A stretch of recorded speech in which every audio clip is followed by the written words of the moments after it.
Cool. Anthony, I actually had a question I didn't ask. I have the same basic question as Tom and a few other people did. What are your suggestions on my future works? Like, what are my weaknesses, like my major weaknesses that I can improve on? I think structure and Structure. functionality. Mm-hmm. Yeah, I think those are the things that I would say work on a little more. Mm-hmm. But like I said to Jason, it's like those the not top things I see usually is proportions, anatomy, and design. Oh, I'm sorry, values, anatomy, and design. Those are like the three Yeah. pillars of like stuff that I see people don't do very well with when they first Mm-hmm. start out. And it's because those require a lot of effort to get good at. Yeah. And so that's why they're usually common problems. And this is like true whether you're in 3D or you're in 2D. I always tell you guys invest in knowledge that will help you no matter what the tools are. And Mm-hmm. those are the things. Because once you understand values, like your world of paintings explodes. Once you learn how to control your anatomy, your character designs will start to become more believable. Mm-hmm. You know. Yeah. But Got it. structure and functionality, yeah, I think work on those, buddy. Yeah. Got it. Got it. Thanks. Yeah, totally. Actually, I have another question, if that's okay. Yeah, sure. Well, before you do, actually, does Yeah. anyone else have a question? Just hold on to yours, Yeah. please. It seems like you can go ahead and ask. Nobody Okay. surfaced. So since I'm taking a 3D class this semester, and I was wondering, should I focus on becoming good at the 3D modeling? I know it's gonna take a while, but or should I just learn it to a point where I can build things I wanna do in 2D, so I can understand the shape better, and then use it as reference sometimes to my some reference material Yeah, for my 2D pieces. just fill it out. I wouldn't say yes or no. Just fill it out. If you Mm, don't feel into it, then don't force it. yeah. For me, I never was into 3D until I was into 3D. You know what I mean? Until Yeah. I felt like it was important to me. And then when it's important to you, then you start putting a lot more effort and interest into it rather than just doing it because you think it's going to be important. Now, I don't think Mhm. you shouldn't pay attention and try to make something nice, but I'm just saying don't force it. Don't force anything. Mhm. Yeah, you have plenty of time to decide whether you want to do it or not later, but you want to stay focused on what you already think is important to you. Mhm. I stayed a pure concept artist all for like 4 or 5 years, maybe even longer, 6 years maybe. And then I started getting interested in 3D as a tool to help me be better at concept. Mhm. And that interest allowed me to propel forward a lot faster than if I would have done it any other way. Yeah. Got it. Thanks. Yeah, totally.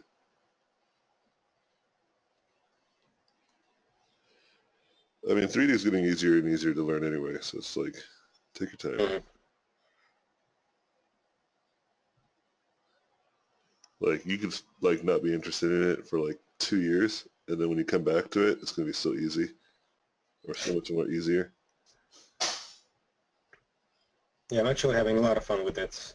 I've used it once last class, and it was pretty fun. I used the sculpture, I used Blender, because So that's it's free yeah, for students.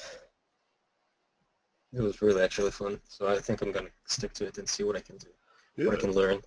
yeah, totally.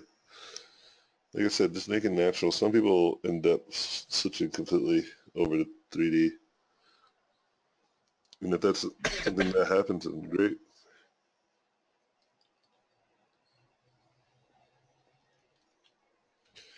Any other questions?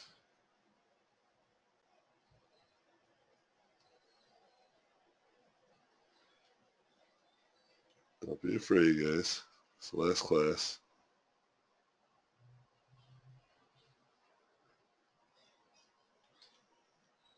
All right, cool. Um, so there's a website called Roll20. I talked to you guys about this before, Hmm.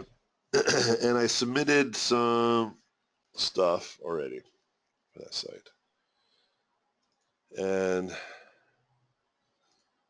for me, oh, looks like I'm already signed in still.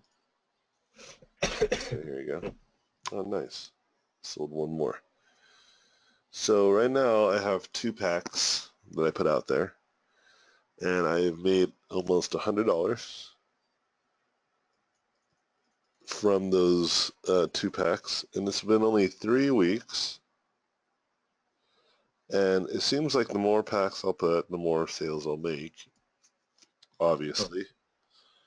And so this could be an exponential growth in terms of income. And what I mean by this is that if I have 10 or 12 packs available, and if I make, probably $50 a month from each pack, then that's like um, $500 just from having 10 packs. And that's just having them out there. And if they stay that way for like a few months, then the work that I put into this will be paid for over a period of 3 months. Now, that's just my guess.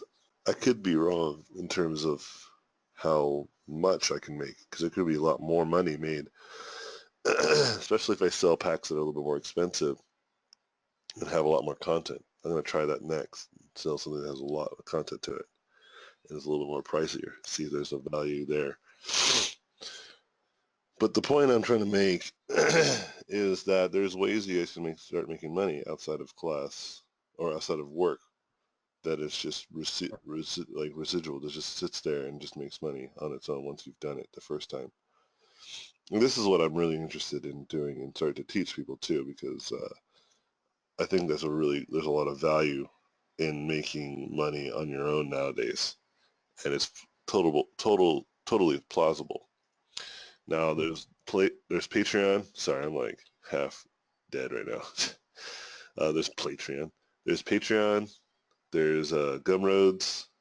There's CubeRush. ArtStation is going to be creating their own thing pretty soon. So there's going to be a lot of platforms on where people can put their content. So the question is, like, you just got to start thinking what that content is. But also there's like YouTube people, like people who just do YouTube videos. I was looking online, like there's people that do how to draw YouTube videos, and they're really popular, and they do really well. You know? Something that I was considering doing. Oh, and then the obvious stuff, like you can make your own art books, you can make comic books. Art books are probably easier because you don't have to worry about story or anything. You can just make a bunch of artwork and just put it out there. But my point is that you guys can start thinking about alternative income that might make you money. Maybe not a lot of money at first, but if you keep it up, it could be your job. And this is important to me because I feel like a lot of people get these jobs and then they still feel empty inside. And I'm like, I want to cure that. I want to cure this disease of working for other people and not feeling fulfilled. Not everyone feels this way. Some people luck out and work on like awesome projects, you know? But even Chris Metzen from Blizzard just retired. He's not that old, right? Like even he's sick of the company that he started. you know? Like it's just a thing. Like I don't even know what John Lasseter is up to. John Lasseter is probably sick of Pixar too. It's just the thing that happens. It's just if you do something for so long, even if it's something that you made, um, you get tired of it. I think like teaching for me is something that I don't really get tired of, especially like moments like this where I get to hang out and talk and paint. It's like my favorite thing to do. And for me, it's really powerful to, have these moments with my students too. And I like traveling and meeting people and talking about art and growth. These are things I really enjoy. So I'm very, very happy that I'm starting to do things I care about. more and more often. Like, I took a break right now, and I was just hanging out with my son. We got him this Pokeball because we've been potty training him, and he's been pooping and peeing in the toilet consistently. So we're like pumped. So we got him a big old toy, and he's like, "Oh, sick! You telling me that if I shit in my pants, I don't get toys, but if I shit in the toilet, life is good? All right, dude, deal. It's easy." I was like, "It is easy." And my daughter's like, "What? I could do that too." And I'm like, "Yeah, I know you can. We already rewarded you in the past. You just forgot." She's like, "No, I'm gonna shit my pants then." No, she didn't say that. But anyway, yeah, it's cool. It's a cool moment like that. This class will support me in a way where after class I'm gonna go swimming and lay in the sun for like an hour, try to get rid of this stupid headache. Feel good when I in cold water, you know? It's just a better way of life that I'm starting to try to get into, which is a life that requires me not to work 24/7. It's great. But like, it wasn't like that like literally 3 months ago. It was like I was working 17 hours. And I saw a good friend of mine, Mark Bernay, writing like be an entrepreneur, working 80 hours a day or 80 hours a week so you can avoid working 40 hours.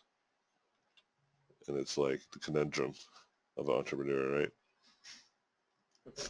And I'm just kind of like, cool, bro. I'm not, I did that, done that, been there, done that. I'm done with that stuff. So yeah, it's really cool to work for yourself, and it's really hard to. I'm lucky because of the 10 years, nearly 10 years of me grinding and working and becoming educated in the ability of becoming a good artist allows me to become a teacher, right? So it's not like I regret any of the stuff I did. In fact, because of the stuff I did, allows me to do what I do now, right? Kind of earn. But the thing is, like, I didn't realize that, and I think that's something that people need to start to find. Like, there shouldn't be a goal anymore to what you want to achieve. There should just be like a kind of like a pattern of life that you want to live, and then that's all you want to just try to achieve that. For me, I wasn't achieving that. I was goal oriented. You know what I mean? Mhm. And the thing about goals is that once you're done, what do you do next? Well, I guess I have to have another goal. That's the problem. It's that like it's good to have goals, but it's not good to keep having goals that don't really fulfill you, right? And so like I had constantly been doing that. And so now, my objective is just really simple. It's just have a system where I just get to keep teaching and a system where it allows me to have the time that I want to do the things I care about with the people I care about. And I encourage that for everybody now. Like that's something that I'm, as a teacher, just like the next big kind of like objective of mine. I guess it's a goal, but I don't see it as a goal that like if I don't get it, it's fine. If I get close, that's cool. But it's not going to define me anymore. Is what I'm saying. But it's only because it's perpetuating what I already like to do, which is teach. So if I can teach people how to make their own money, then that'd be great. It'll allow me to keep doing what I'm already doing, which is teaching. Because if I do that and it's a success, then people will then genuinely start to promote my class just naturally. Like, after I took this class, I was able to start making money like right after class. You know, that'd be pretty cool. Like one of those like self-help type videos. It's like make $50 after you take this course, right? And you're like, or make $50,000, not $50, $50,000 after you take this quick, 6-hour course. And then you do it and you don't make $50,000. Like it would be cool if I was like, yeah, you make like after taking my course, you should be able to make about $500. You should be able to make all the money you made and spent on the class back if you just do what I suggest. You know? And then if you follow kind of the guidelines, you should eventually be able to capitalize and make more money from that, you know? Because the whole reason you guys are taking my class is to make money eventually, right? To have a job that pays for your life and lifestyle, right? Very few artists I have, they're like, no, I'm just here just still because I want to be good at art. It happens. I have people that are not like, they don't need the money. They just want to become better artists. That happens every so often, right? But I think overall, most people want to do it for the sake of having a good career and making good money. So if I had a class that was like, yeah, you can make money, just do this, and then keep doing it, and you make more money, I think that would be very popular, especially if it was fact, like it was true. Like if you follow along and do as I suggest, you will do well. But I don't have that. I don't see that right now, so I'm not promoting that or selling that, you know? I only teach what I know and sell what I believe makes sense so people feel the value of it. But I can see the value in teaching people how to become their own bosses. So that's something that you might see in a year or two. Keep your eyes out for that.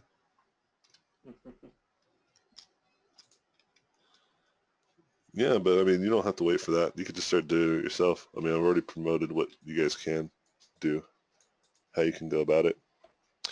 Hey, Julian, what are you doing? I saw you, a little sneaky. Get out of here. The Pokemon ball came with like puzzle pieces, so he came in here to try to sneak him out. Anyway, any other questions or any questions? Yeah, sorry to bring it back at you a little bit, but I'm actually on Roll20 right now. So how does this work? Are you selling like just physical tokens or digital tokens, or like how Digital does this work? tokens. Digital Oh, tokens. okay, and they just play it online. Yep. It's basically So this D&D is like a make online. your own campaign. Oh, okay, that's awesome. Yeah, yeah. So people who use it like will make their own campaign, and then they'll buy the tokens as pieces for their campaign. Get it? Oh, okay, and they just have it in their library to use for later. Okay, Yeah, that's cool. it's kind of like if you were looking at the physical version of it, it's like going to like your hobby store or your not hobby store, but like your local comic book or game store, and then just buying like figurines and maps and the books and the templates. You know what I mean? Yeah, To no, play I for didn't the know there was a D&D online thing. That's actually pretty cool. Yeah. yeah, and so this site's getting more and more popular. It's just got licensing for the actual D&D stuff, which is really cool. But you can make like full-on campaigns too. It's not like you can do token. You can like make your own like booklet of what people can do and how they can play your campaign. Okay. Yeah, which is really cool. Sweet. Okay. And so all I've done is just I made an undead token, and then I And made these robot tokens, right? these robot tokens. Yep. Nice. And do you just like make creatures, or do you make like items and all that? Yeah, you can do whatever you think people will need, and then they'll just Okay. approve it. You can see kind of the array of people stuff there too. You don't have to just take my word. You can just look, see what's there. Oh, okay. Yeah, this is really cool. Cool. Is there Yep. any more sites like these actually, where you can just kind of like put stuff up and So there is like stuff let like it grow? this, but not for 2D artists so far as I can tell. Like 3D art, like Turbo Squid is like an asset creation site where you just make 3D stuff like a table. But people make money there for sure because, visual effects houses and video game studios will buy these assets all the time. Especially like like ordinary assets. Hmm. They'll spend like easily $500, $600 for like a set of like ordinary assets. And then you got like a video game platforms like Unity and Unreal that do their own thing too, where you can like, but again, it's like 3D. There's some 2D stuff there actually. You could do like 2D sprites, for a game, Cool. and then people can like use those assets too. But I'm not sure about the monetary value there. Hmm. Because with the tokens, it's like you're selling to the consumer, so it makes sense. But with like some of these, and same thing with Turbo Squid, with like the Unity and stuff. I mean, outside of ordinary assets, I don't see how people would get into buying unique assets. Because like buying a unique asset is kind of like um, buying a unique asset is kind of like people will be able to tell where you got that from. You know what I mean? Like it's not like if I were to design this guy for 3D and put it out there, and then someone bought it and put it in their game, other people can too. And then so now it's not unique, isn't it? It's like, Mm-hmm. yeah, it looks unique and it's cool, sure, but once it's in your game, um, it's great. But then once people see, other people can see it in their other people's games, and it'll be weird to see kind of like Master Chief not just in Halo, but running around in Sonic the Hedgehog. You know what I mean? Because it's not unique to that game, right? Like that artwork wasn't uniquely made for that game. I'm not sure the solution to this problem. But my point is that making assets for that doesn't make as much sense to me in terms of how, like, I don't see a lot of people buying it. Like I wouldn't, not because it's not good, just because I knew it wouldn't be unique. I knew that other people can go ahead and buy the same thing if they had like 20 bucks. Mm-hmm. You had to go through the approval process. I just emailed them and then just went to the next notions. Oh, okay. So you just got to approve and then you pretty much put anything on here? Yeah, once you get it, Presumably it goes through. once you've uh, once you've submitted all the paperwork too, then you don't have to email them anymore. You just make artwork, put it through the approval process, which is like a form you do online, and then they just look at it and they like it. They'll just put it up. They didn't even tell me. I just like put the robot stuff in there, and then 2 days later it's up on the store. Oh, okay. And did the profits just go straight to you, or do you split it with them, or? Yeah, they put it into PayPal and they split the profit 70-30, so they take 30 and then you get 70. Oh, okay. That's pretty good. Nice. So to break even for the amount of work that I put onto those, because I spent about 6 hours total on all those, I'll have to make about $180. So I'm about $100 off. But I believe like in a month or so, I should have that money paid for. So this seems actually as viable. Because you And think you've had about, them up for like 2 months now, right? no, for 3 weeks. Oh, 3 weeks. Oh, damn. Okay, that's not bad. So that's what I'm saying. Like probably by October, I might have my money back on those things that I did for those.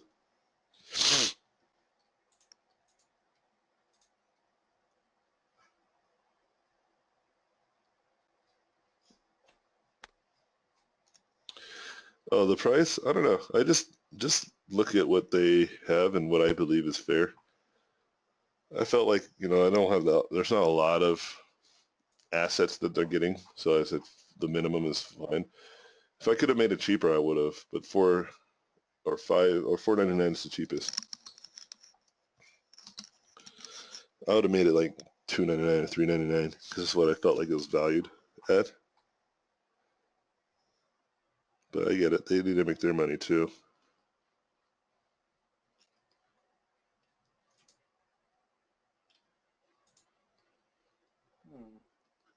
Hmm. Oh my gosh.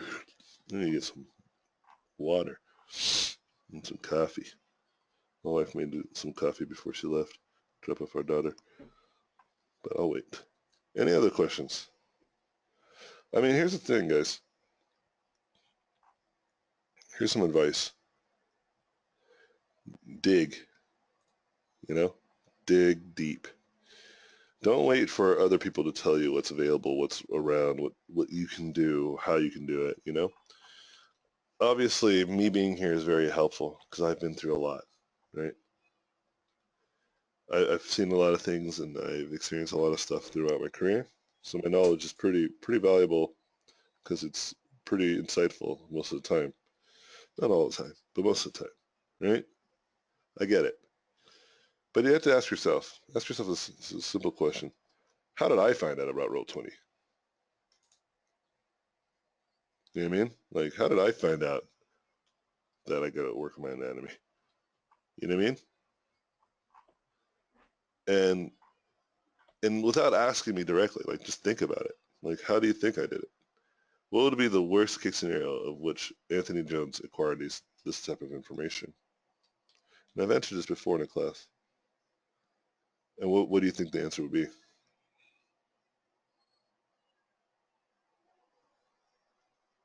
It's not rhetorical.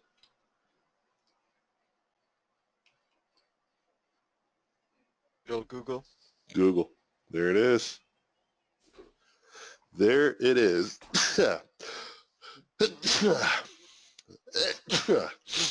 Bless you. Thank you. In fact, if anything, I should say that I'm a master Googler, not a concept artist, not a 3D artist. Master internet dude. Professional Googler. Yeah. Because I Google all sorts of stuff, man. Right?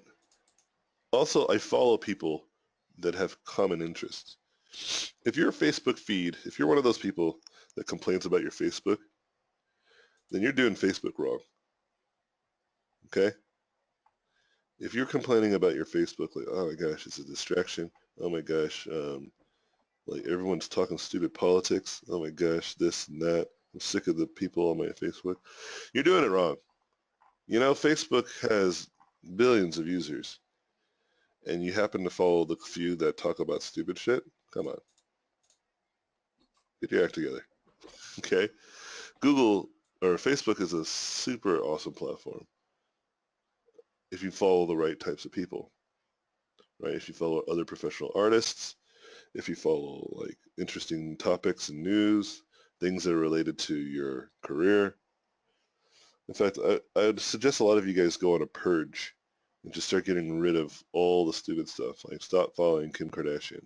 She's not going to say anything that's relevant to you. Yes, it's maybe entertaining, but learn how to be entertained by things that actually are more beneficial to you. So when you check your Facebook, you're not swamped with this type of stuff. Don't get me wrong. I still get that kind of stuff because I have friends, you know, and friends have opinions. But luckily for me, my friends' opinions are very aligned with mine, so it's really never a complaint. I mean, if I go to my Facebook right now,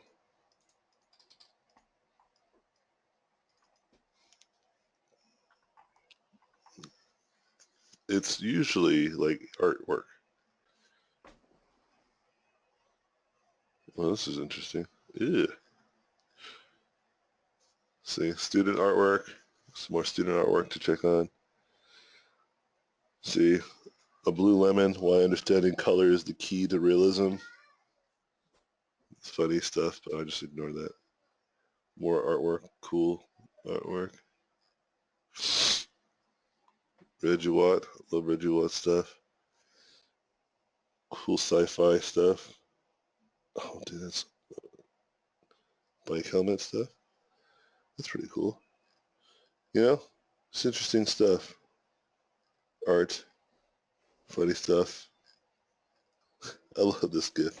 Whenever this GIF comes up, I know it's going to be hilarious. What the? Dragon Ball Z? Is Dragon Ball Z doing something right now? Why is there so much Dragon Ball Z stuff going on?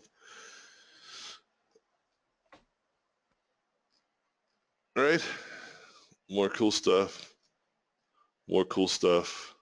Probably something funny. People posting family stuff. More cool stuff. More cool stuff about design. Interesting imagery. Pokemon. I'm glad that Pokemon thing started dying down. There was a time where my whole Facebook feed was just Pokemon. It was crazy. I was like, what the hell is going on with the internet? Like everywhere I went to YouTube would be Pokemon, Facebook Pokemon, Twitter. You know what I mean? It was like, it was a nightmare. I was like, this is what it's like when you have a feed that's constantly full of garbage. You know? But check out, like, it's mostly like art. You know, every once in a while I get stuff that's not art, but, you know, I just ignore it. It's very clear. Clearly not something I want to look at. Because I know on the phone, if you look on your phone, this is what happens. So check it out. So Kenny Cho, he's posted a high altitude balloon. So if I click on this, it's cool. And if I watch it for like a good duration, what usually happens, and I know this happens on my phone a lot, as soon as I'm done watching this, I unclick out of it or whatever, and I scroll down, there would be literally articles that are similar to what I just watched. You get it? So this is pretty cool. I'm always into stuff like this. Especially like that's a pretty interesting design. Probably could be cooler looking. But whatever. So now normally, if I scroll down, there would be like articles upon articles of that related topic, not Steve Harvey. Right? But I notice on the browser it doesn't do that. On the phone it does. And that's a really important thing to pay attention to. So my Facebook is usually full of like just cool stuff that I could just take a look at, and I follow like really good artists. A lot of times they post some cool stuff, articles about freelancing and stuff like that. And then my YouTube, I need to switch up my YouTube feed because I know my YouTube's been mostly game and PewDiePie. Yeah. All right, PewDiePie, take it easy. But the game stuff, I started watching that stuff because I want to know more about game stuff, right? And they talk about the latest video games and trends that are coming out. But I found that YouTube's algorithms I don't really like. Because if you just watch one video, like I watch vegan videos, then they'll just swamp you with everything. Like it's crazy. So I almost just ignore all this. I just go straight to what I want to look at, you know? So you got to know your social platform too, right? So you don't get distracted. So like I said, professional Googler or professional internet browser. Because the internet's a great place, but it's also a very dangerous, a very distracting place if you're not paying attention, you know? Like you have to understand that if you're not paying attention, you can be sucked in. Like it will suck you in. It's crazy. So pay attention. Like you're just saying, oh, I'm going to do some research. And the next thing you know, you're watching a hamster riding a roller coaster. Why? Why are you watching a hamster riding a roller coaster right now? You know what I mean? Yeah, it may be funny, but why? And by the way, I don't know if that's a video. I just threw that out there. So don't Google it. Don't get trapped. Like AJ said, there was a hamster riding a roller coaster. Must find this video.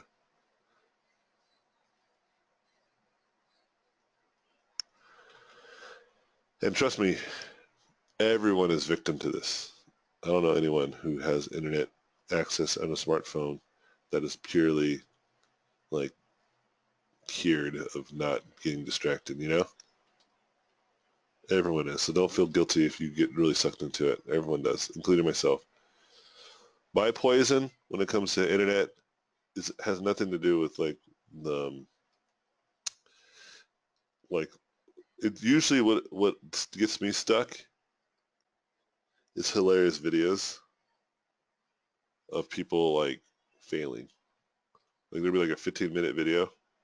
And like, all right, I'll just watch like the first 5 minutes, but then I end up watching all 15 minutes because it's hilarious of watching people like doing such clearly stupid things, and you just got to see how it turns out. And it's like, what happens is that I start watching it. And I'm, all right, I'm just gonna watch the first 5 minutes, and you watch the first minute or so, but then it'll show a guy riding a bike, and it's like a ramp in a small trench, and you're like, he's not gonna make it.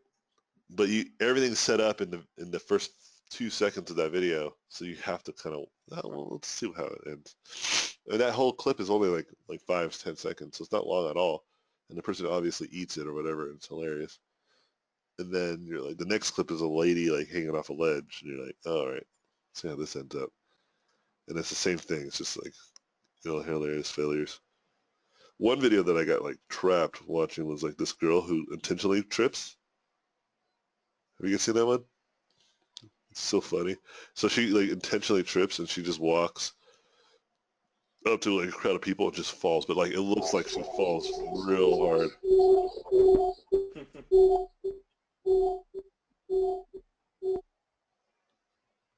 Jason, Trish, was that you?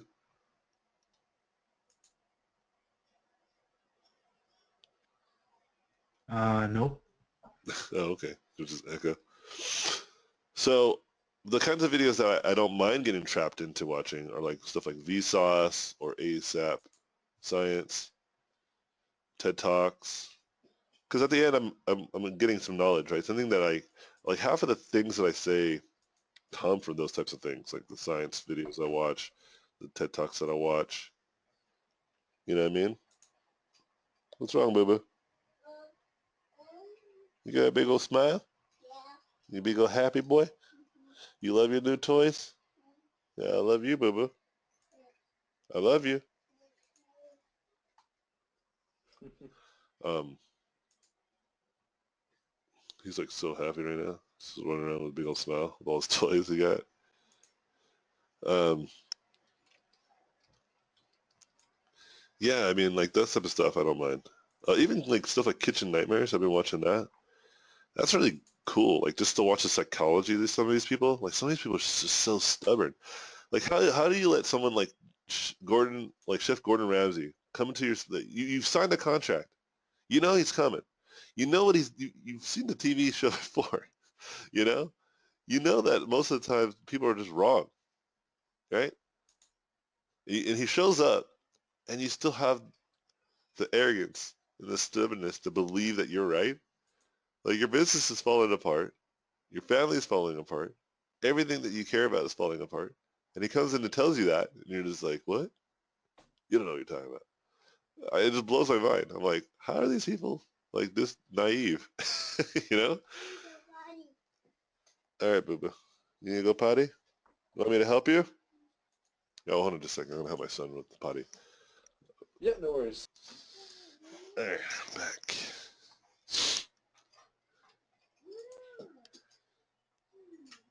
So yeah, I was watching Kitchen Nightmares and I was telling you guys like, and that it too is just really interesting. And like a lot of that when I used to watch it a while ago, it helped me like try to understand even my students' mentality. You know, that there is this stubbornness sometimes. You know, that comes. But a lot of you guys aren't that bad because you guys aren't as foolish as some of these people on the TV show. You know, like, you guys get like while you're in class.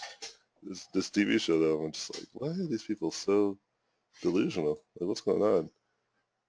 Like, he goes in there and like he pulls like a dead rat out of like the stove, and he's like, what in the world? And they're just like, what? It's like, dude, there's a dead rat in your stove. Maybe it's because he's yelling at him because he's so aggressive, right? And then they just feel like I need to defend myself somehow.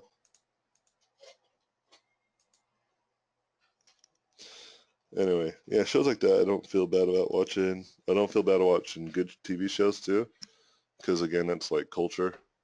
That's stuff that helps fuel the imagination. You know what I mean?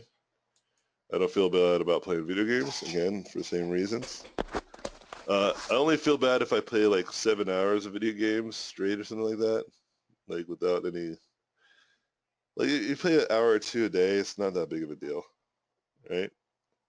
Like you need some recreational time anyway, right? You need time to relax, do something like that. For me, when I first started, like I didn't play much video games because art was my recreational, and it was like kind of something that I was trying to get good at. You know, I felt good making art as well as just working towards my craft. You know what I mean? But that's changed as it started to become more and more my job. I started reaching a threshold of like, I don't really know if I want to do this. You know, like Mm-hmm. as just for fun. Like it's harder and harder as I get better and better at it. Because a lot of times what makes things fun is the challenge, the fact that it's not easy, especially for me. But I'm starting to change that mentality about what I want to do, right? I enjoy painting tumor monsters. Oh, I really do.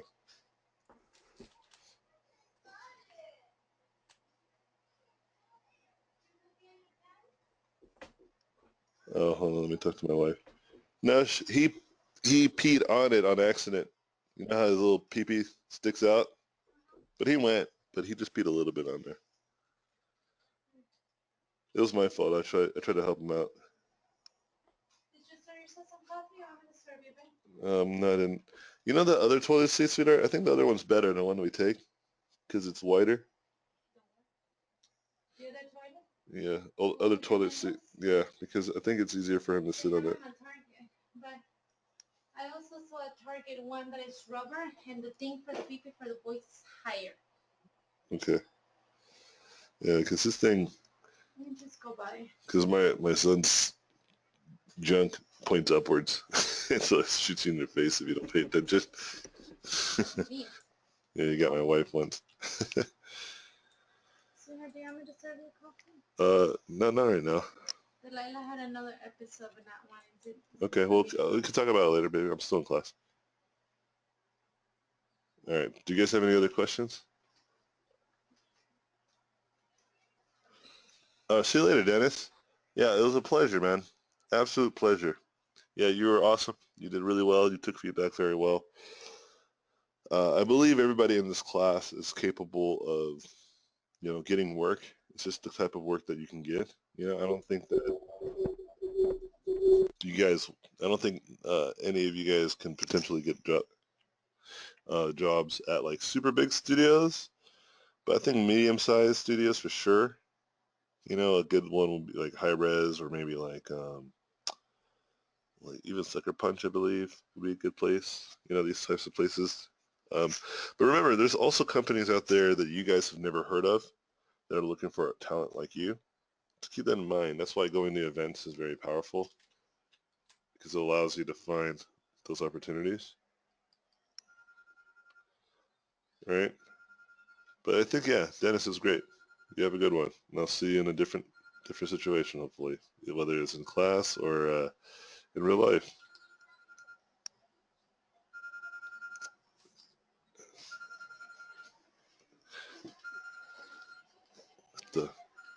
Where's my alarm? Oh, I can get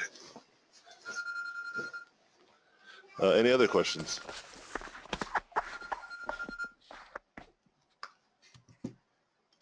Yeah, I was wondering with Facebook, for making a kind of public page, do you find it's better to use an actual page or just use a separate profile account or like the public features of an account?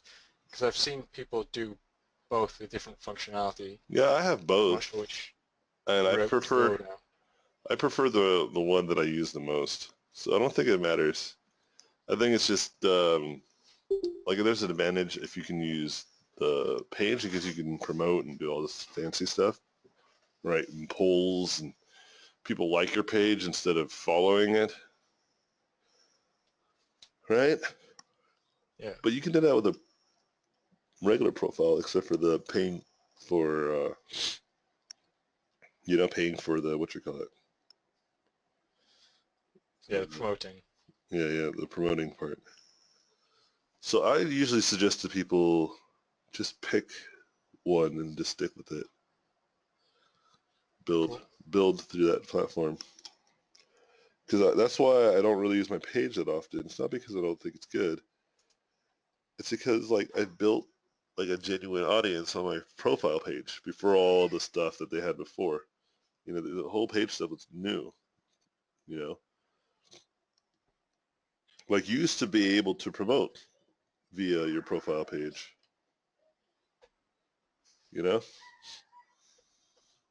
And now you can't. You can't do that anymore. You have to have a actual page, Facebook page, not a profile. Yeah.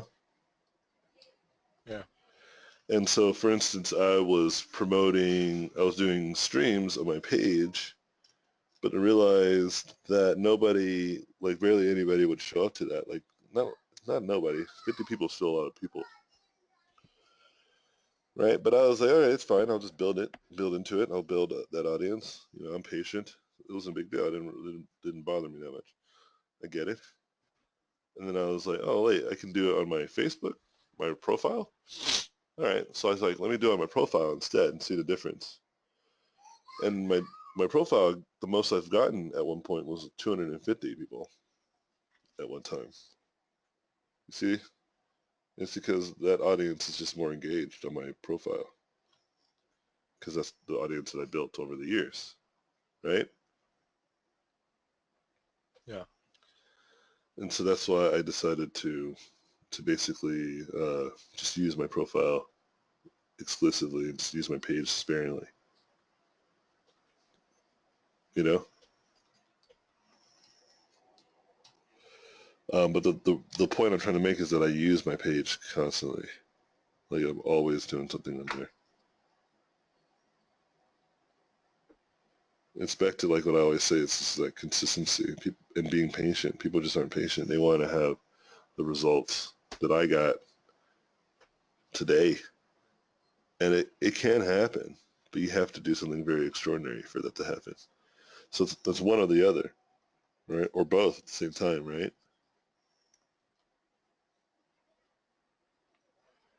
Like it's been a while since I've done fan art, but the last fan art that I did just recently was Overwatch fan art over character design, right? And then that got pretty popular. People were pretty excited about that one, you know?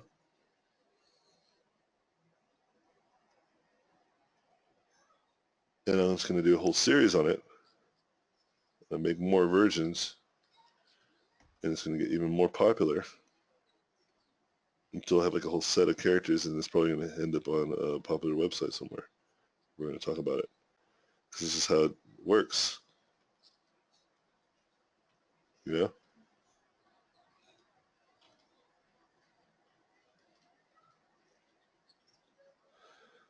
And over the years of just me doing that, I've accumulated a lot of fans and stuff, you know? One of my friends that I play with on Overwatch, uh, he didn't know the caliber of which my fandom is in terms of artistry, right? He's also an artist in the industry. He works with my other friend, so that's how we became buddies. We play Overwatch a lot.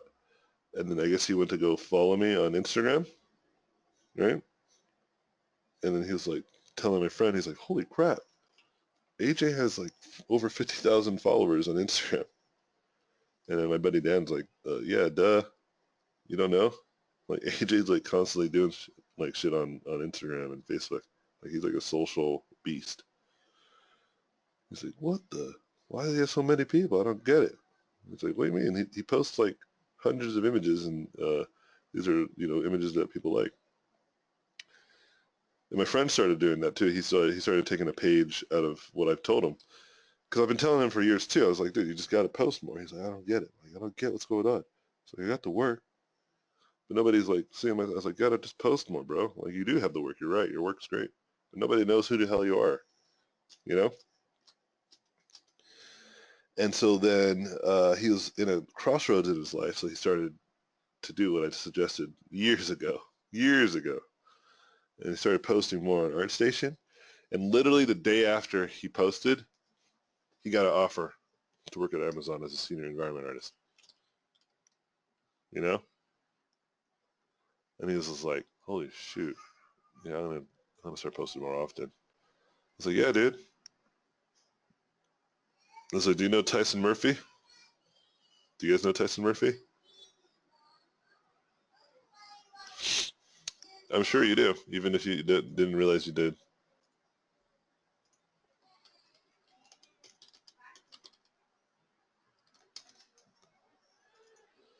Oh yeah. Looking at the work. Yeah, Tyson Murphy. Guy that draws stuff like this. Just like this one right here. This is super popular. 62,000 notes. It's a lot. Getting that many notes is pretty extraordinary.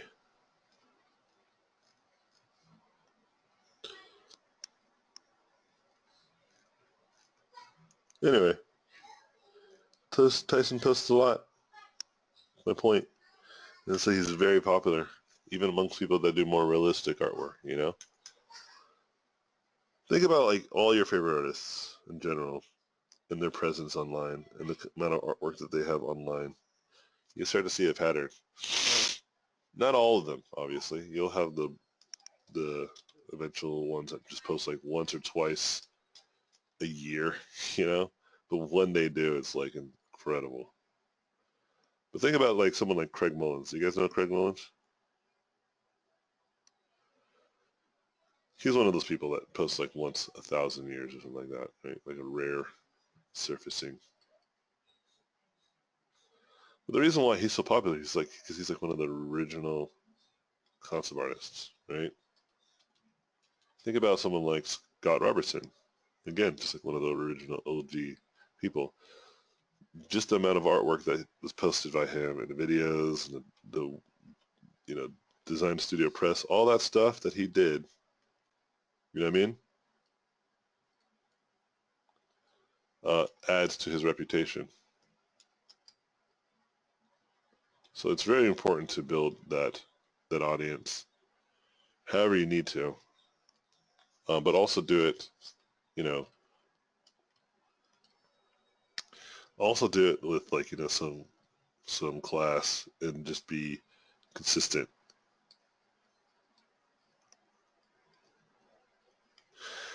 Like on my Facebook page, barely do I put any kind of political affiliations or any kind of like statement or opinion that I have, you know, that I might say in class or I might say in person. Just because, you know, that's not the place for that. Where I do, like I didn't build my audience that way. I built my audience through just having artwork and art education. That's why when I started at art school or my mentorships or my tutorials, you know what I mean? There's no reason why it shouldn't have been successful. It's entirely successful because I'm known for that, you know? And so if you're known for, you know, donkey designs and then try to sell clowns, you know, like clown artwork, don't be shocked if people aren't into it. I had a friend who was doing a Kickstarter and he was like, hey, you know, can you promote my Kickstarters for like this book that I'm writing? And I said, yeah, of course I'll help promote it, but I'm going to tell you like I shouldn't. And he was like, what? I said, because it's just not my audience's thing. They're not into books. I mean, yeah, I'm sure people like to read books that also follow my artwork, but that's not why they follow my artwork or follow me. It's just going to go on deaf ears type of thing, you know? But I'll do it for you if you really want me to. He's like, yeah, dude, I really would want you to. And I was all right. But don't be disappointed then when you don't get anybody like to fund your thing, right? Like don't be afraid or shocked that there's no surge of all of a sudden thousands of people, you know, running to get that, you know? I get it, dude, you're desperate. You want it to be successful. The money's not coming in, you know? And I explained that to him, and guess what happened? Nothing changed. It still is at the same number for a week. And he learned that day what I meant about building your audience. Because I've been telling him, because for years he was just like, you know, I'm going to do this Kickstarter, I'm going to do this Kickstarter. Not for years, for months, I mean. And I was like, dude, you know, I actually recommend you not do that. I think you should just build an audience first and then do that. And not just build an audience for what you do. You know, it's something that I think I talked about in this class before. You don't want to just get people to follow you just for the sake of having high numbers. You want to have people that follow you because they know what you're about, right? Because then when you try to sell to those people, it's both honest and pure because you're not selling anything that they don't understand, right? They'll be like, oh, I follow this guy because he draws donkeys, and look, he's making a donkey art book. Hell yeah, I'm down. You know, it's like easy. It's just easy. It's an easy transition. It's not easy to acquire. It's just easy to make that call and feel very confident that it might do very well. That if you have 1,000 or 10,000 people that follow you, and all you have on your Facebook feed is just donkey drawings, I don't know why you're choosing donkeys. But you guys get my point, right?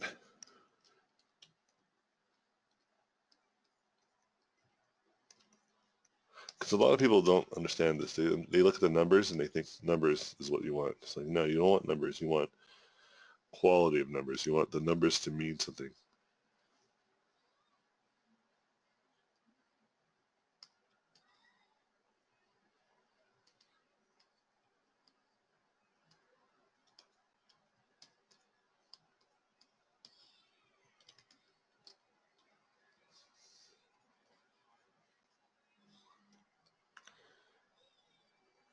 Any other questions? Class is almost over, y'all.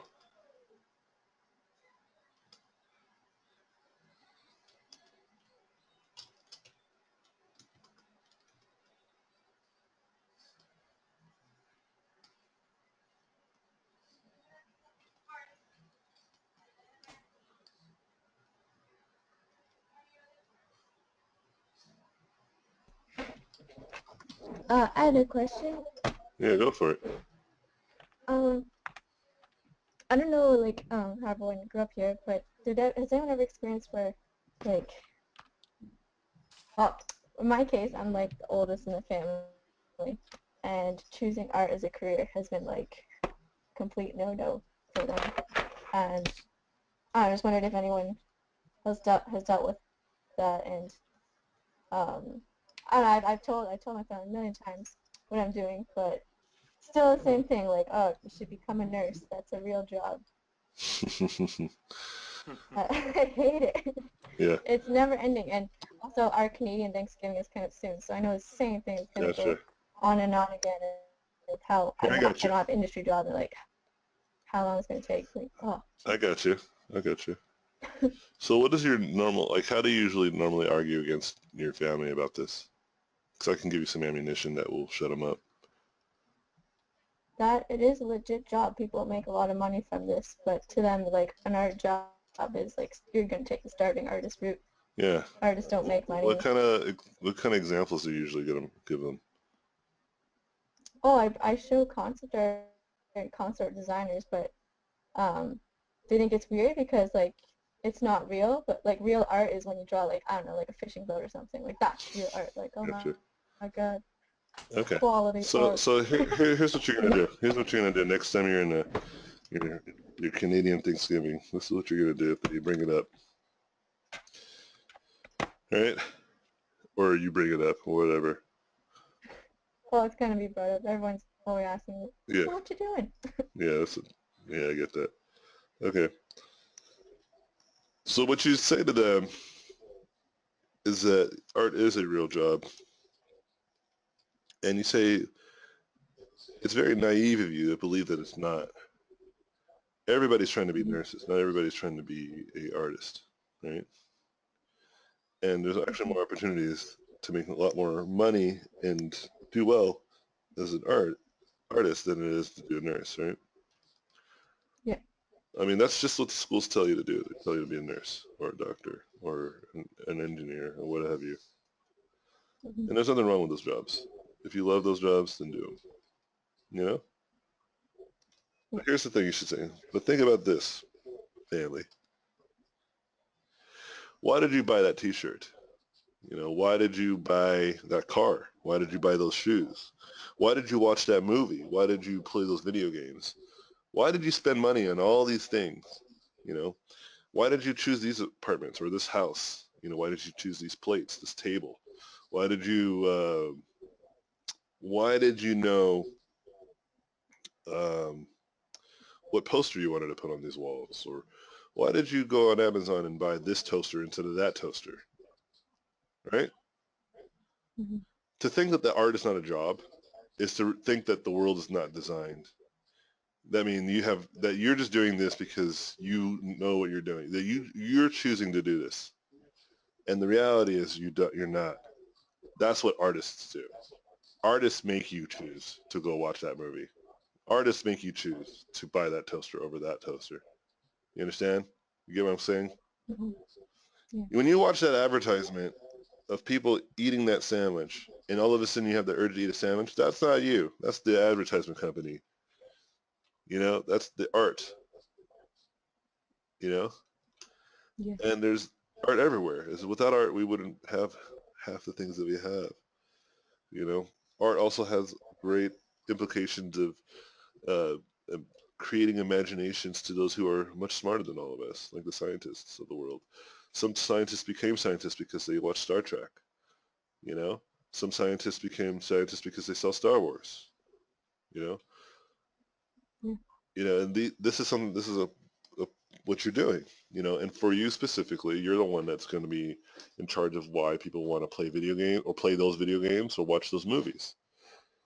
You know, whenever I had to explain to people what I do, because I have a lot of friends who don't know anything about what I do, right? You have those types Okay. of people, right? They're like, hey, so what do you do for a living? Right? That's always asked. And it's like, oh, I draw monsters for a living. And they're like, what? Because if I say I'm an artist, they'll go straight to what you were just talking about. Because in their fairness, why wouldn't they? Like, it's actually naive of you to assume they should already know everything that you know about. Like, this, no, what? Are you kidding me? Right? Yeah. But it's not naive for you to say something like, I draw monsters for a living. Because now they're like thinking, like, what does that mean? you know? And they'll be, oh, what? Really? It's like, yeah, like, okay, so like a movie, and in the movies you'll have like the designs of the monsters, and you have the designs of like the clothing and all that stuff. Like somebody has to draw that, and they're like, oh yeah, oh, I get it. They almost get it right away. Because that's how I got it. Because I didn't understand either when I first started, and then when I saw people drawing, and I was like, wait a minute, that's a job. I didn't realize. Of course, it's a job. Of course, people draw the designs of the characters that I love. I just never thought about it. I thought it was just like a thing that just happens. But of course, it's like a job, right? And the next thing that I didn't was ready for is how much money can be made. So one of my favorite uh, artists and friend of mine, Steve, he was going to art center, and when he was going to art center, he was doing the starving artist route. He was doing like oil paintings and stuff, like living out of his car. And he wanted to be an artist in the traditional sense. And then one day at Art Center, he sees somebody pull out in like a Lamborghini or some super sports car. And he's like, what the hell is this corporate mother effer doing here, right? Like he has that hippie mentality. Like, this is Art Center. This is for artists. What's this guy doing here with this stupid Lamborghini, right?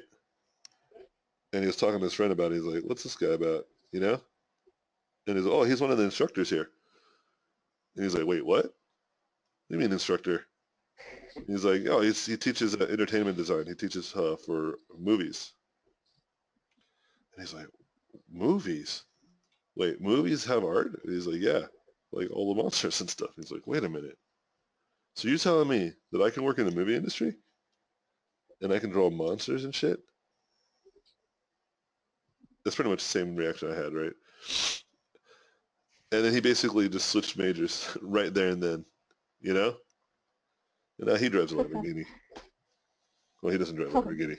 He drives like a super nice car and he lives in a nice house. Makes tons of money. But my point is that, um, of course, there's money to be made in art, you know. And what you tell them is that these are real numbers. I'll tell you my numbers. Yeah. So my numbers, the most I've ever made in my whole career, perhaps, was about $200,000 in 1 year. Now, unfortunately, my expenses were $230,000, so I was never able to keep any of that money. But the point is I made a lot of money. Me managing my finances is a whole different issue. Okay. But like, if you're good at managing your finances, then that's great. That was the time when I started the business. I was spending too much money on expenses, right? Too much liabilities versus assets. So I've changed. I make less money now. I'm making the $150,000 range to $100,000 range, but my expenses are nearly cut in half, and so I save a lot more money. So that's a whole different class that I'm hopefully one day able to teach. But right now I'm not that good at it either. I'm talking to my friend who's a business guy who has like financial advisor, all this stuff that I didn't have, which would be my big advice to you guys. Spreadsheets, and get somebody who's a professional at that stuff. You know, if you're not, then don't try to be. If you want to be, then learn how to do it. I mean, it saves you money to pay somebody a few $100s a month, you know, to do all that for you, than to do it all yourself, right? Anyway, getting back to the point. So that's my numbers, right?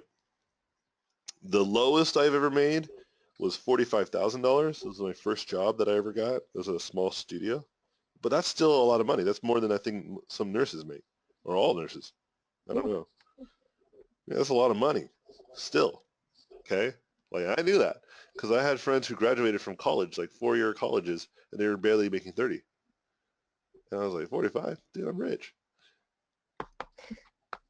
And then when I got my first big studio job, I was like, uh-oh, okay.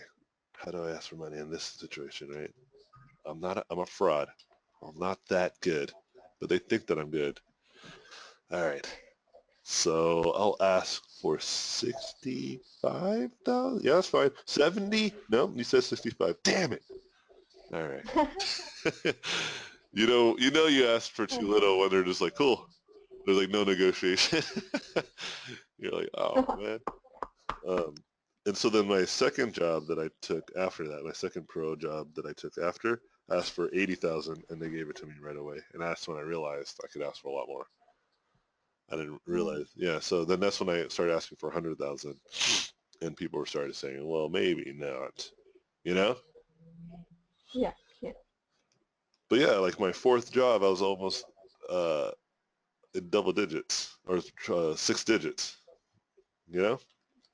It's not important, that number. I'm just saying if people are concerned about making money, like you can, absolutely. And that's working for games, okay? Now working in films is a whole different thing. I worked on 2 films. One was a monster truck movie that's coming out that I thought would never be made, and it's being made. I'm like shocked. Um, and then the X-Men movie, X-Men Days of Future Past.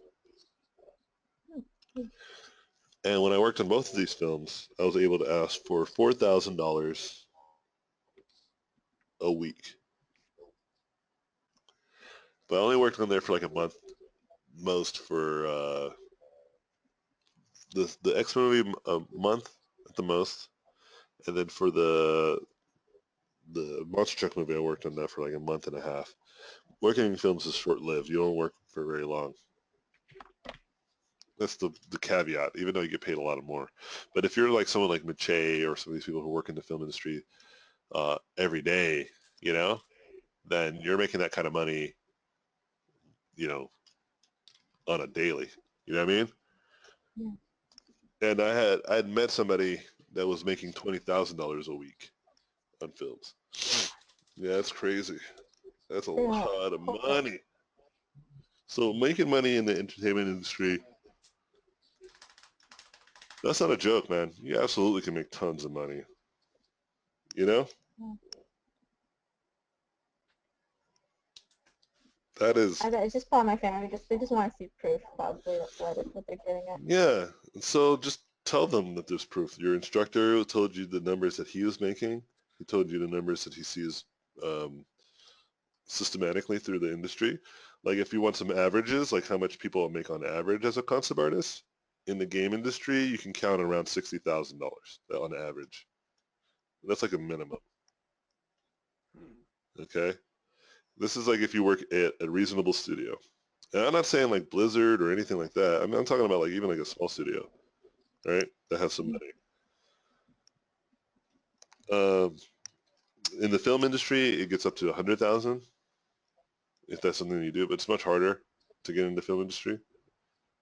But it's not impossible. Nothing's impossible. Some of these people made it in when people told them it was hard, right?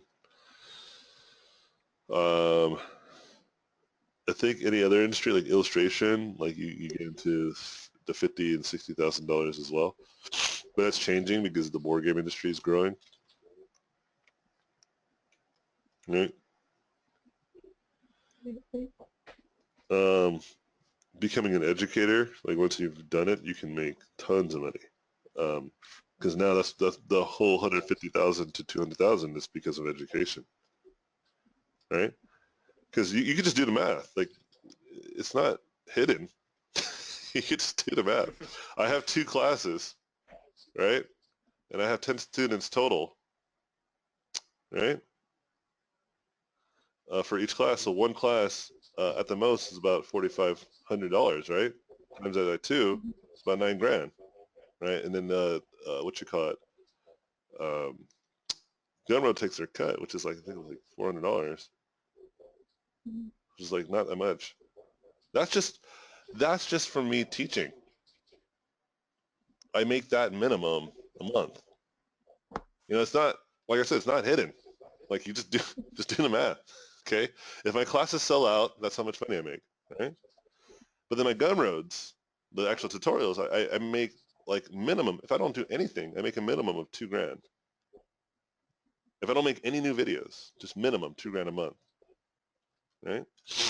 And then if I make more than 1 or 2 videos a week, then I make up to $3,000 to $4,000, depending on the type of videos I make. So I'm making about basically 10K to 12K potentially every month. And I'm only doing about 20 to 30 hours of work. Right, this is what I was talking about. Like, this is the whole point of what I'm saying. Like, I stopped working because I realized I don't have to. I can just teach people and find ways to teach better and make better videos and make other people learn how to do this eventually. Like maybe you won't make 10, 12K, but maybe you'll make 3 to 4K a month. And for some of you, that's enough, right? Yeah, definitely. Like this is my goal. It's not about making all this. That I think will happen eventually over a series of years of doing a lot, and you build a reputation for yourself. But I'm trying to say, like, if I can get people started within the first few months of their career to get thinking about this, or even like 2,000, that's pretty valuable, man. But it's like From like nothing's student hidden. gigs or something? Nothing's hidden in terms of you just do the math. And if you start looking at other Yeah. people and you start looking at other schools, you can start to see the same thing. Like you look at like schoolism, for instance, they have like tens of thousands of users now using they're in the tens of thousands that use their subscription model per month. Oh yeah. So they're making, several $100,000 a year easily from all their online goods, you know? And you might think, well, I don't know, I'm not a notable artist. How can I ever do that? Well, the Level Up guys weren't notable artists, and they became notable artists because of Level Up. Level Up started with them just trying to learn from their favorite artists, and then they became epic artists because of just by the nature of hanging out with epic artists all the time, right? That's happening right now with one of my students. I'm very proud of him. Because like I said, like don't let other people tell you what you can or cannot do. So he did a talk with me, which was great. It was fun. But he has a talk right now with Fausto De Martini, who's like a freaking epic artist.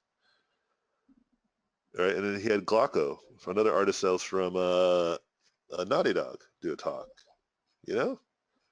Like, how do you think Like this guy's he's your student? Yeah, he used to be one of my students. What? Oh, dang, that's cool. My point is that he was one of the first that I had like about almost a year and a half ago or 2 years ago. You know? And he's building a Patreon, and he has people subscribe to his Patreon, and it's working out for him.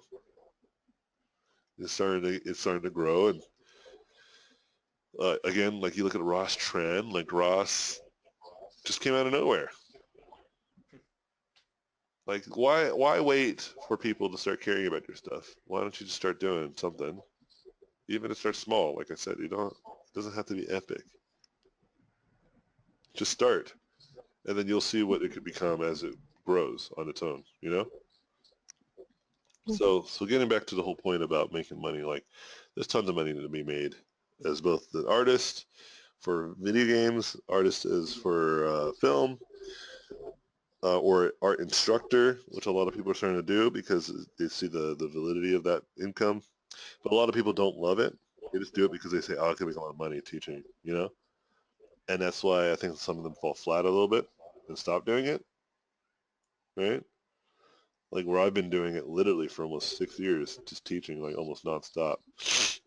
You know, I just didn't take it seriously until 3 years ago. You know, Yeah. and realize, and then I didn't take it very, very seriously as like my actual. That's like the job that I should always acquired until a year ago. That this is my passion, which is helping others and teaching. Like, Yeah, genuinely, that's why I it try to is. tell my family too. This is my passion. I'm not gonna quit. I just think that the issue is because like I've been like a student forever, or like every time they ask what I'm doing, like, oh, I'm working on a portfolio. They're like, how long? Where's the industry Yeah, job? I'm like, ask I'm him. working towards it. Yeah, ask him too. Ask him some personal questions. To be like, he's like, what did you ever do that you did so fast that you were happy about?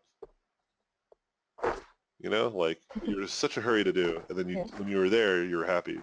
Like, are you guys happy now? Like with everything that you've done? Like what? Or ask them, say like, what makes you the happiest right now with your life? Is it your job? I don't think.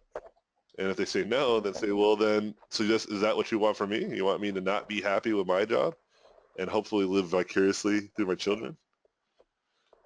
Like, I My appreciate, family's very workaholic mentality, yeah, like I get it. farming kind of mentality. So gotta work all day. You There's just a gotta attack them time from a family. different perspective. You gotta put the questions Yeah. into their heads. You can't be answering their questions. You have to have them answer their own questions. That's how like I get through my students. That's how a lot of you guys learn, you know, because I don't just say, oh, just do this, and then you just do it mindlessly. I force you guys to ask like, well, what should have you have done? You know, like I force that because most of the time you guys don't even do that, right? You guys don't. You guys wait till class for me to give you answers, and which is great. I understand why, but I'm trying to teach you a greater good. And that greater good, if you answer that question yourself in your head, right, then that's going to stick with you much more than if I just tell you, oh yeah, work on your values, push this, push that. That's like surface stuff. Mhm. That's just surface painting stuff. That's really not that difficult to acquire on your own, to be honest. What's really hard and what's difficult is the kitchen nightmares aspect of it, which is changing your mentality entirely.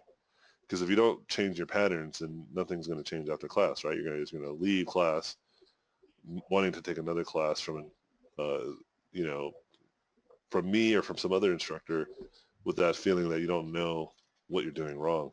I don't want that. I want you guys to take classes from other instructors or from me with the knowing of why you're specifically taking that class, you know, not with like the aimless, like, I don't know how to improve mentality with the more like, I know exactly how to improve. That's why I'm taking Steve Houston's anatomy class so he can show me something that I might not have seen, you know? Mhm. Like I myself am still a student. Like I was considering taking brainstorm classes because some of them were really attracted to me. And I was like, oh, dude, I want to learn from that guy. You know, just because people are badasses and I want to learn from badasses.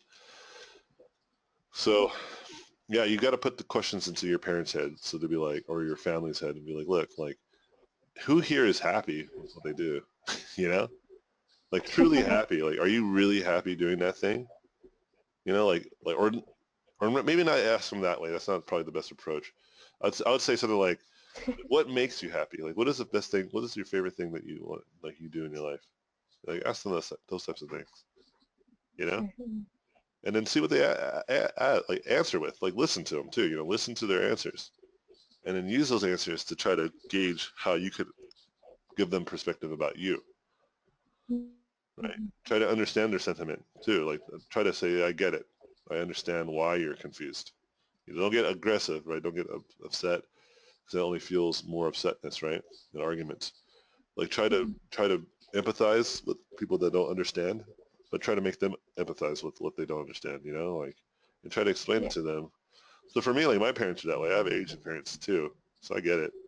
Mhm. Um, and like my mom was hardcore about that stuff.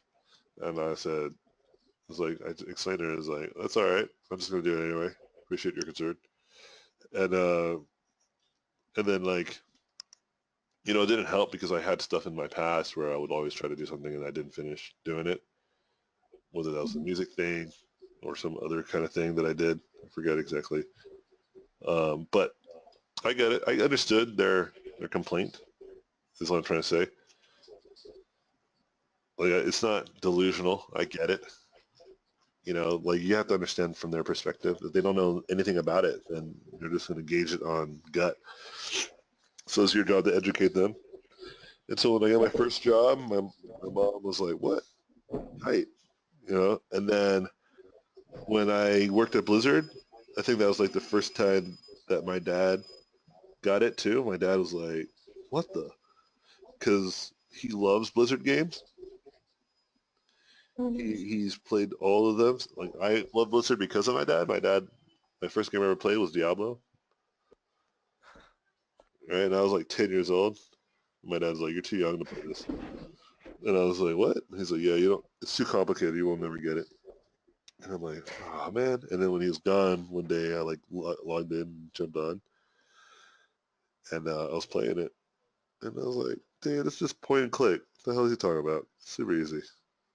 And I loved Oh, it. your daughter's in game. Well, that's like my daughter wanted to play Overwatch, and I was just like, "Oh, it's too Yeah. complicated, sweetheart." And then I was like, "Wait a minute. Uh-oh." And I was like, "You know what? Forget that." So yeah, I'll let her try. She could try to learn. But she's like actually playing it. I was like, "Well, there you go." I was Just like, begins. "There you have it." Yeah. She's actually really like I was surprised at how well she was navigating for like a little tiny little girl, like 4-year-old girl. It's like running around shooting robots in the face. So anyway, when I worked at Blizzard, my dad didn't realize. Oh, my son's like for real, like he's done it, and now they're very proud of me. So that could come in time. I mean, like it's not going to happen because when I worked at Blizzard, that was almost 4 years ago or 3 years ago. So it took like 5 years before my dad recognized that that was a real career and job. It takes time. I I get it. just see that. They're probably just worried because like Yeah. my school education was so messed up that they're just worried like where I'm Yeah. going with this. Yeah, you got to understand where they're coming from before they can understand where you're coming from. You got to like convince them that you're really that this is something that you're really in love with, and this is and they shouldn't worry about the money thing, you know. And to become a nurse also takes time, you know. It's just easier to become a nurse because I could be a nurse.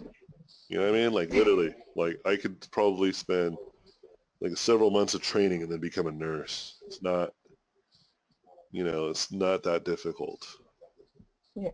I'm not trying to knock down nurses, you know, and I'm not trying to say that becoming a nurse is a shameful thing or a job that you shouldn't like. I'm not saying that at all.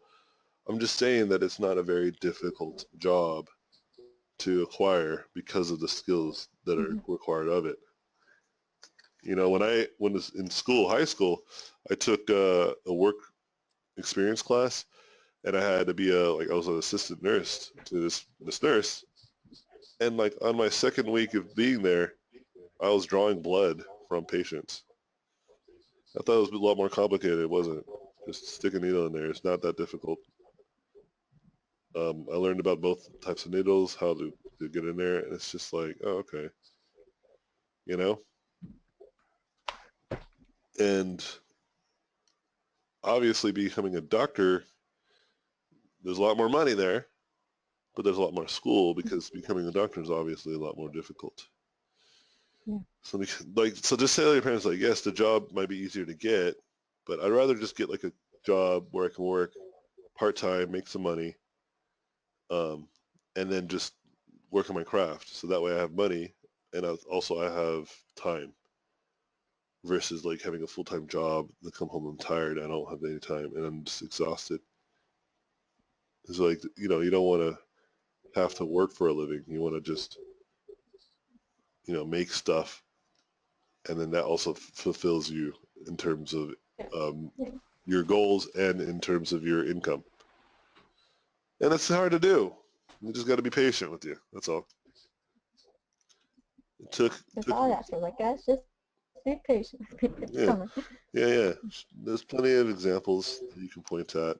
You can look at. You can tell them that their studio's starting to sprout out into Toronto. You're talking with those industry professionals now. You're hanging out with them. You know, that possibility is actually much closer now than it was ever before. You just need to bring up your quality, right? And that requires time and effort. And trust me, man, time and effort. That's it. Like 2 years from now, Trish, your work is going to be phenomenal. That's a fact. If you keep at what you're doing at the pace, and this is not just for you, this is everybody in this class. If you guys just keep at the pace that you're going, which is you draw pretty often, at least a minimum of 15 hours a week. You don't need to put a lot of time. That's the crazy part of it. You don't really need to put like 70 hours. You can, and that will definitely expedite your speed for sure, you know? But the minimum 15 hours is reasonable. All of you guys can do that. And if you do that for 2 years, you know, you're going to be phenomenal, all of you. Like, all of my students that have done that are like phenomenal now. They're becoming so much better. It's crazy. Okay? So keep it up. And with that, guys, my final comments is that I want you guys to submit all your final works to me on Monday, okay? And then the way you're going to submit it basically is just you're going to just I'm going to send you guys a link on Monday that you guys are going to submit to because you might not have access to the class anymore after the weekend or to the site because I have to get ready for the next group of people. But I'll send you guys a link, and then you guys just submit all the stuff to that link. Got it? And then I want you to try to format it so that it's not a lot of work. Basically, I'm sorry, not a lot of images. So it's not like, I don't want you to submit 17 images is what I'm trying to get at. I want you to submit 2, one with the finals, one with all the iterations. And you just got to be really organized. Maybe you can do 2 for the iterations, maybe 3 total. Meaning there's 3 total, like with the final images plus 2 pages of like iterations and thumbnails. Just pick the best ones, the ones that led to the final image too, you know? You could pick like the series, like 5 of the thumbnails that you had and then like 2 or 3 of the iterations that you chose. And that should be good. Understand? And try to format it so it's reasonable. You don't have to put any fancy text or anything on it. You can just put your name and website on there. That's all you need to do. Very like legible, but not like super big and like daunting and all over the place. And that's it. Sound good, guys? Mm-hmm. All right. Good. Well, thanks again. You guys were awesome. Appreciate every single one of your works and your effort. Very proud of all your guys' growth. I really am. I'm excited to see you guys continuously grow outside of the class or in the class if you guys take future classes in the future. Regardless, I appreciate you guys very, very much. You guys support me and my family. All that money that I showed you guys in terms of the money, that's money that allows me to put my son through school, allows to put my daughter through school, allows us to pay for our rent and live in Irvine, which has great school districts that allow our other teenager to go there. It allows us to have health insurance for my whole family. You know, you guys support that, and I really appreciate that. And I want you guys to succeed, and I want you guys to achieve all that you guys want to achieve. And I really believe that it's possible as long as you guys keep that time and effort as the forefront. Remember, patience and resilience is your greatest tools as an artist, okay? Not motivation, not inspiration, patience and resilience. Because some days you're going to feel like your artwork is crap, but if you still draw that day, you're going to get better. And knowing that you're going to get better requires patience, okay? So keep that up, and you'll be shocked that a few years from now, where you guys will all be. You guys will absolutely be shocked. All right? Cool. Peace out, guys, and have a great week. Jesse, if you're still in here, I'm not sure if he's in here. Hold on, Jesse. Yeah, I'm in here. Okay. We'll meet up on Friday. We'll talk then. Yeah, sounds good. All right, guys. Laters, everybody. Yeah. Thanks. Yeah, Have a nice week. Thank you for watching this video. I appreciate it. Please subscribe to watch more in the future. If you like the video, I would appreciate a thumbs up. If you like this content, you can go to my website, robotpencil.net, where you can find mentorships, tutorials, and a Patreon to get more exclusive content. Thanks again, and I'll see you guys in my next videos.